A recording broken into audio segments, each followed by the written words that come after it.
I also found your characterization, frankly, of the president's proposed border wall as, quote, a symbol of hate, as not an indication of gratitude. It suggests that you don't think America has a right to protect its borders. And that seems a very odd attitude for someone who's benefited so much from your adopted country.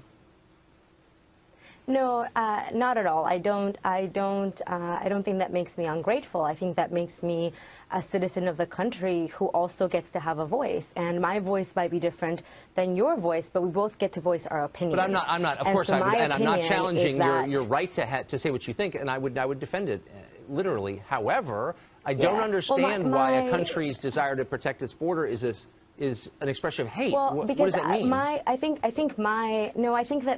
the point that I'm trying to make is that the wall is not the best way to protect our borders. Listen, I live here. I want this country to be safe. My children are going to grow up in America as American citizens born here. And so I absolutely want our country to be safe.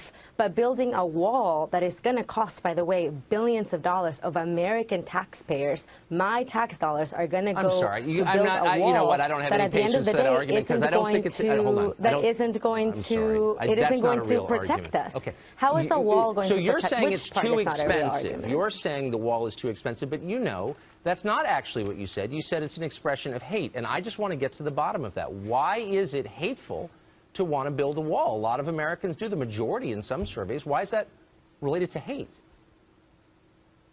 It is a hateful symbol. It is a symbol of hate against immigrants. It is a symbol of hate against Mexican immigrants, which, you know, the president, Mr. Trump, ran his campaign on. So I do still view the But why is it a symbol of hate? Well, hold on. Why is it? I just want to get to the bottom of this because you're throwing around language that has an effect on people's attitudes, and it's pretty heavy duty because it presumes motives that you can't know. You don't know that people who support the wall hate Mexican immigrants. A lot of people coming across the border are not from Mexico, as you know. They're Central Americans.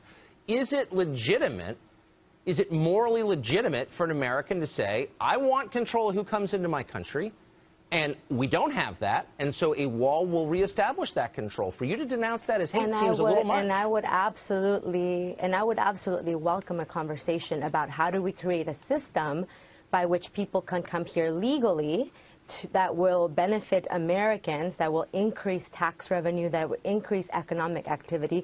So we should have that conversation. We're having that conversation now, and you're not answering, with respect, you're not answering my question. You're not answering the key question here.